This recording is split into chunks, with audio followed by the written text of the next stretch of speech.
And now we arrived at the award. And the theme of this year, that I said before, is social resilience and creativity. During the last years, the Euromed region has been the stage of severe changes that have challenged the understanding of our respective societies. Social challenges related to the eruption of economic crisis in Europe, political challenges following the Arab Springs in the southern shore of the Mediterranean, shared environmental challenges, and a cross-cutting cultural dimension that connects and expresses such processes of change. In such context of crisis, economical crisis, social crisis, of repression of the most fundamental rights, the crisis of the representative political system, people rise up. They reclaim public spaces, they reclaim public discourse, they shout loud their thoughts, unafraid of consequences, consequences that are often brutal. And why social resilience and cultural diversity are thus a crucial field for intervention.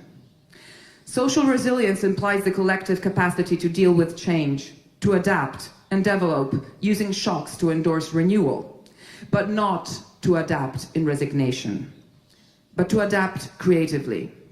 Because culture is never a neutral field. Culture is always political.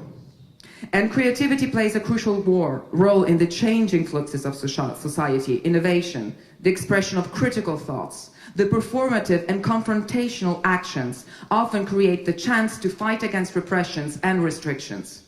Not only creativity allows the arts to narrate the present, but it's the tool to invent new realities, to be brave in challenging the here and the now. It gives the possibility to embody our struggles for our rights, no one excluded. So today, we are honored to present the 3 final candidates of the Euromed 2014 award. Please come on stage, Le Monde est Possible, Radio Jojo, and Zukak Theatre Companies. Please.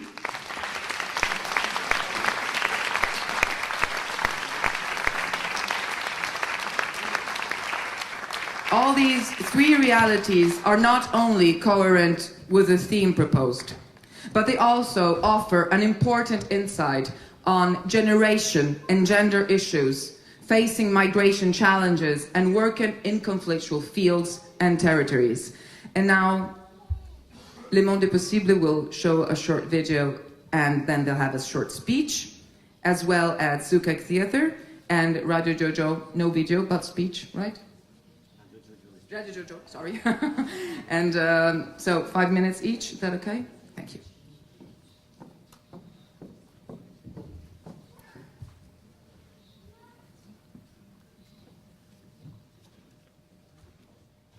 Bonjour, je m'appelle Pascal. J'ai 9 ans. Tu as le droit d'avoir un nom et une nationalité. Tu as le droit d'être protégé contre l'opposition par le travail. Tu as droit à la non-discrimination et l'égalité des droits. Tu as le droit de vivre avec tes parents et si tu l'as perdu, si tu as perdu ta famille, tu as le droit de la retrouver. Tu as le droit d'être protégé contre l'exploitation sexuelle. J'aimerais qu'on protège tous les enfants du monde.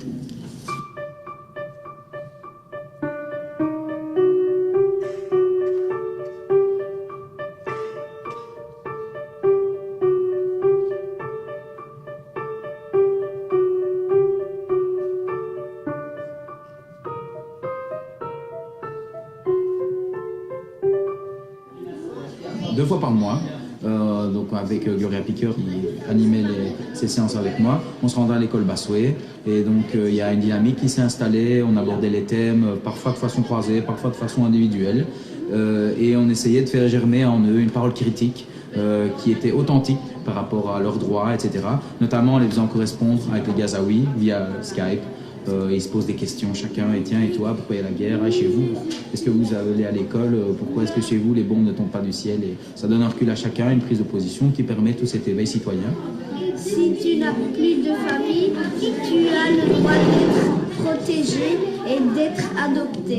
Tu as le droit d'avoir un nom et une nationalité. Pour aider la vie, il faut aussi aider les enfants du monde. Pour avoir une belle vie, il faut aider tout le monde entier, même si on est des enfants ou des adultes. Fini.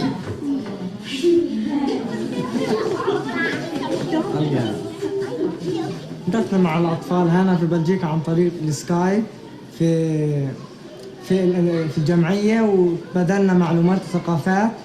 ثاني شيء البرنامج هنا توقعنا إنه ما يكونش هيك هالقد حلو. عرفنا إنه هم لهم حقوق وإن إحنا لنا حقوق. هم حقوقهم متوفرة أما إحنا حقوقنا مسلوبة، وتمنوا أيضا إنه هم إحنا نعيش زيهم بعيدا عن الحرب والدمار والقتل. خيمات اللاجئين بنصراط. التحقت بمشروع البرلمان، شاركت في مشروع البرلمان عن طريق المدرسة. ما كنتش أعرف، كنت طفلة عادية ما كنتش أعرف معنى ديمقراطية. إحنا لما شاركنا في برلمان الطفل كان عددنا 100 طفل.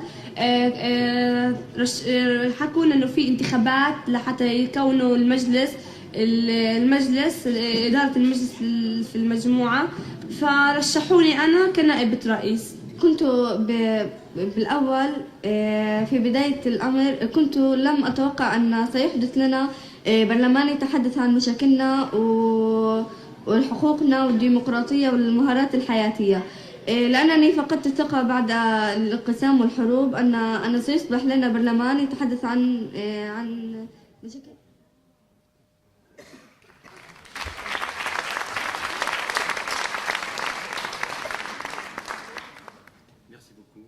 Merci beaucoup de nous permettre ce soir d'aborder un sujet qui, comme vous le sentez, est assez sensible. Un projet très prenant qui a mobilisé énormément d'énergie des deux côtés de la Méditerranée. Je viens d'une association située à Liège, dans l'est de la Belgique, qui s'appelle Le Monde des Possibles. Nous accueillons à peu près 150 personnes par semaine, 67 nationalités, toutes les religions, toute la diversité du monde. Vous imaginez les enjeux, les défis que nous rencontrons tous les jours. Nous avons eu l'occasion de développer une méthodologie avec nos partenaires, que je veux maintenant remercier, qui a permis de mettre en place le concept et l'action, ce qu'on appelle un concept performatif, le Parlement des enfants. Je voulais remercier l'association belgo-palestinienne de Liège, mais également les associations progressistes juives de Bruxelles, qui ont vraiment bien contribué avec nous au projet. Je voulais évidemment remercier fondamentalement Ziad Medouk, professeur d'université à Gaza, et l'association Hanan. L'association Hanan qui travaille dans le district central de Gaza, avec à peu près une centaine d'enfants qui tentent tous les jours d'essayer de mettre en place des démarches participatives. Alors, quel est en deux mots le concept Parlement des enfants? Le concept Parlement des enfants repose sur un cadre juridique défini par les Nations Unies. Ce cadre juridique indique clairement qu'aujourd'hui les enfants dans le monde ont le droit d'être entendus, que leur point de vue doit être respecté, qu'ils ont le droit d'exprimer leur point de vue, leur pensée, qu'ils ont le droit d'avoir accès à l'information, qu'ils ont le droit de se rassembler pour disséminer, pour propager leur point de vue, leur vision du monde, et qu'ils ont le droit de s'organiser entre eux par eux-mêmes. Qu'est-ce que c'est qu'un Parlement des enfants? Pourquoi c'est un concept performatif? Pas tout simplement parce que c'est quelque chose que vous pourriez développer dans votre réalité, dans votre pays, dans votre ville. On pourrait dire qu'un Parlement des enfants, c'est une assemblée où les enfants apprennent ce qu'on appelle en droit le débat contradictoire. Ils apprennent à comprendre et à cerner que tout le monde ne pense pas de la même manière, que tout le monde ne voit pas le monde de la même manière, et qu'à travers un débat, il est possible d'apprendre à comprendre comment l'autre perçoit le monde. C'est ce que, pour nous, au monde des possibles, c'est ce qu'on appelle l'interculturalité. L'interculturalité, c'est probablement cette capacité à changer son cadre conceptuel, à rentrer dans celui de l'autre et inversement. Alors, pourquoi un Parlement des enfants? Je termine par là. Ben, tout simplement parce que nous sommes convaincus que si nous encourageons les enfants à explorer, à découvrir, à penser, à poser des questions, à s'interroger sur l'autre, à résoudre des conflits par eux-mêmes, pour eux-mêmes, nous sommes convaincus que ces compétences-là, quand ces enfants vont grandir, que ces compétences probablement vont rester et probablement guideront intensément leur vie d'adulte. C'est pourquoi aujourd'hui et maintenant, comme vous avez pu le voir, et je remercie Mohamed et je remercie Nour, aujourd'hui, nous travaillons aujourd'hui au développement de ces droits. Je terminerai par juste une expression d'un philosophe allemand que j'aime beaucoup, qui disait « Le monde te prend comme tu te donnes, alors soyons solidaires et généreux ».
فكنت مفتكرة رح اطلع بعرف مثل امي يلي كانوا بيقولوا عنا ما بتخلف الا بنات. هم البنات للممات. وانا بنت زيادة.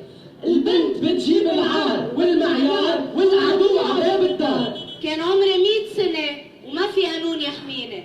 أوليس غياب قانون يعني بتحريض الإناث على التسول والفجور وتشغيلهن بالدعارة وقتلهن واغتصابهن وضربهن وإيذائهن والحجز على حريتهن ووضع اليد على أموالهن جريمة.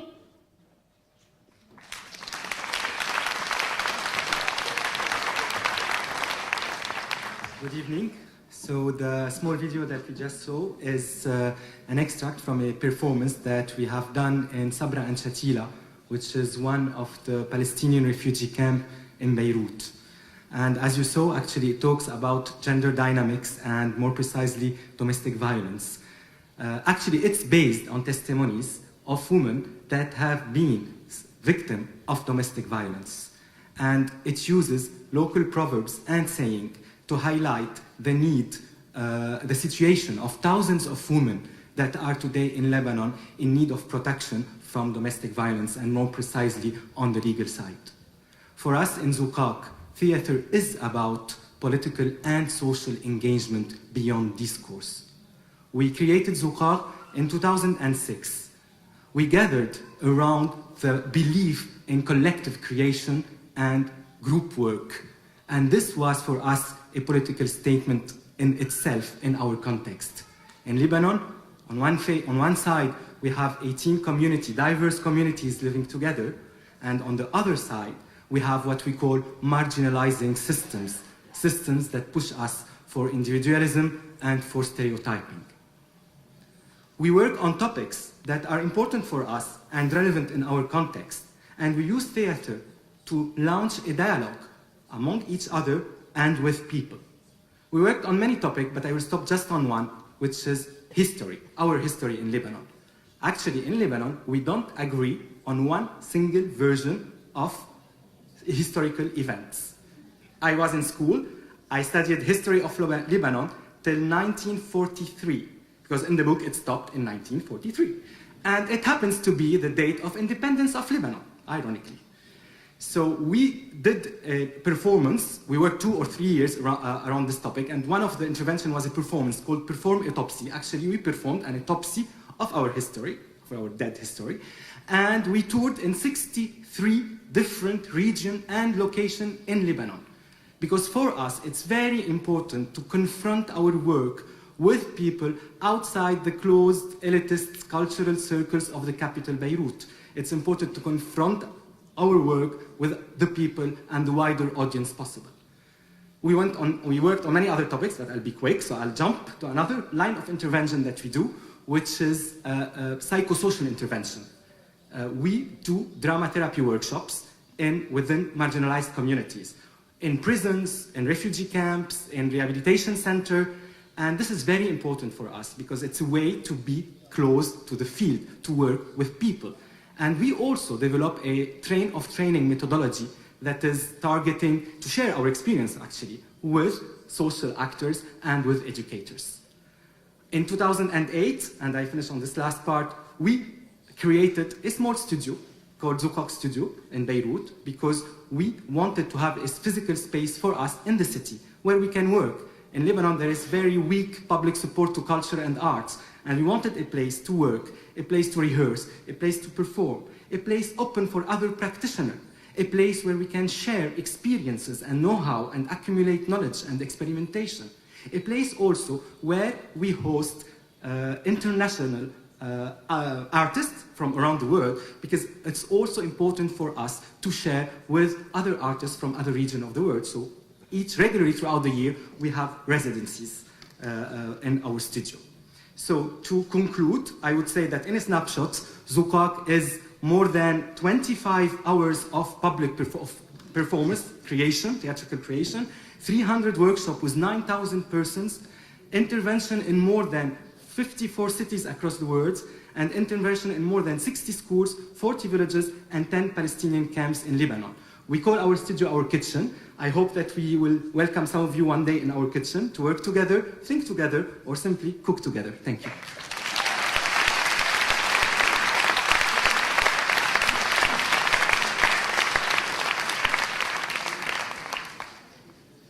Good evening, everybody. If I don't see anything, I just start talking. We have some pictures, but I can just start. Welcome to a public school in Morocco. This is our website in Morocco that we are doing. That's called We Are the Future of Morocco. So this is one of 3 babies that I want to present here. There are some others. These guys hold a hammer, and this hammer is, like in your case, a hammer of the president of a children's parliament. And we do similar things like you, but all across the Euromed region. And this baby is called Euromed Kids. And this is already connecting more than 20, almost 30 Euromed countries in different forms. It's sometimes schools, it's radio stations to reach a wide range of people, hundreds of thousands in some, Açık Radio in Istanbul, and MFM in Morocco, and in Berlin it's Alex, Civil Society Radio. So it's a combination of websites, of workshops like you do, children's parliaments, and also traditional things. We are coming from the media education side to use it for intercultural dialogue. We've been working on this for 10 years now, but we also use traditional media.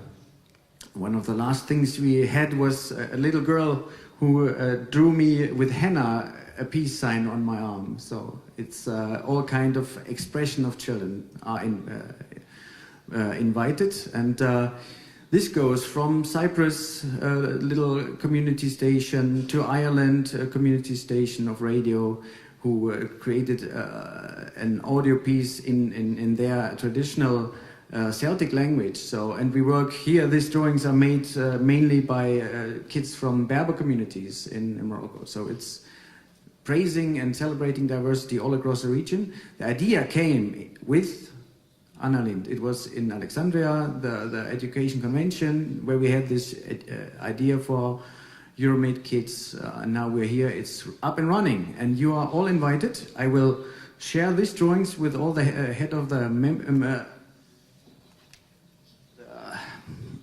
networks, and each of you gets one, and your homework is to go down to your country and bring some new members in to create a common future for all of us.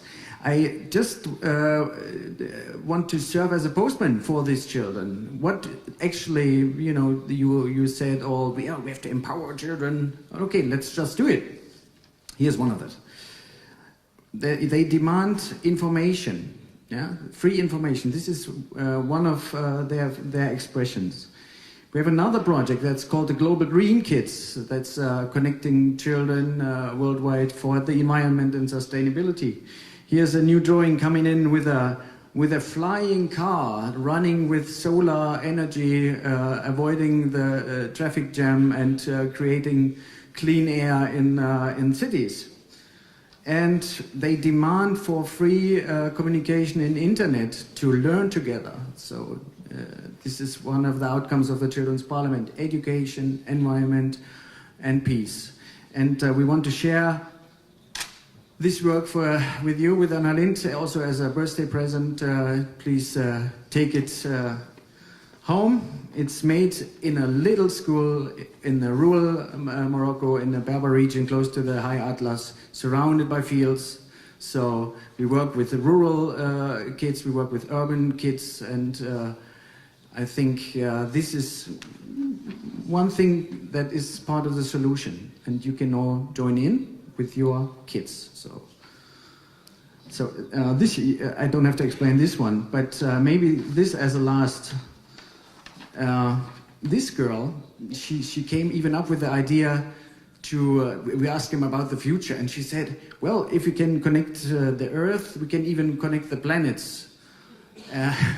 And I thought about, should I bring it? And I said, yes. So, because the message is, if we listen to our children, we may stop to beat our heads in our small region, but we can literally reach out to the stars. Thank you very much.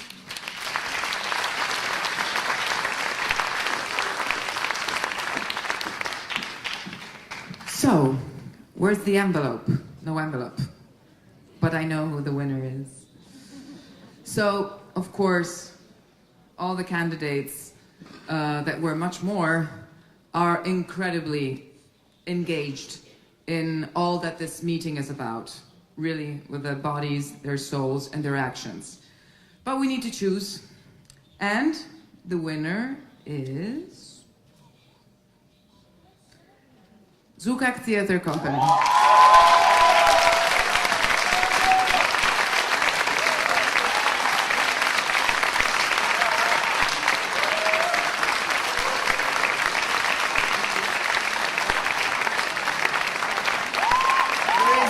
Award? Where is the award? Oh, here it is.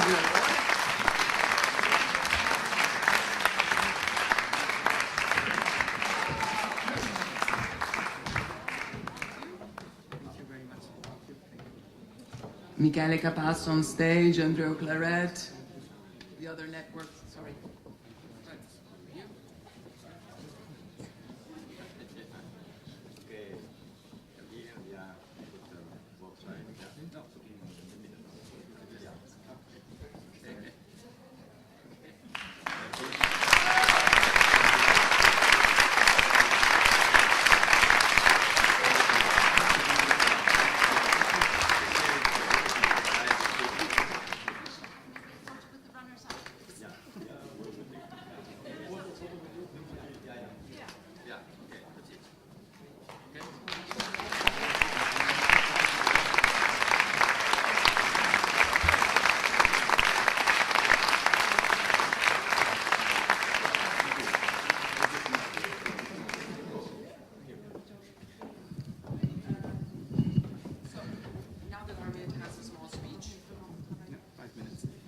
there's going to be a small speech from the laureate, of course, and then I will pass the word to Michele Capasso for the next part of the evening. Happy birthday, Anna Lindh Foundation, and I hope you have a fantastic evening to continue. Bye.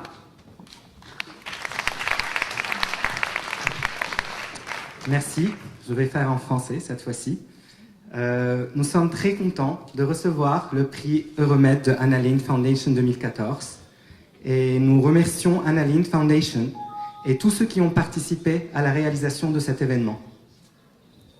Ce prix est pour nous aujourd'hui une reconnaissance pour ce qu'on est en tant que compagnie de théâtre et association culturelle. Pour nous, le théâtre est non seulement une profession, mais c'est avant tout un choix de vie. Un choix de vie qui s'accompagne d'une bataille quotidienne.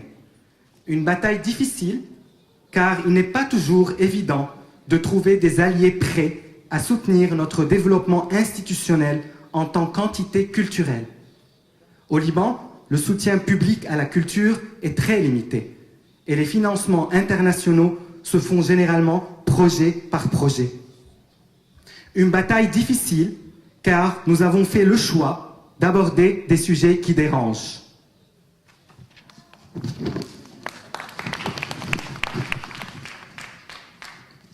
Et de travailler avec des personnes dont la vie quotidienne est souvent compliquée.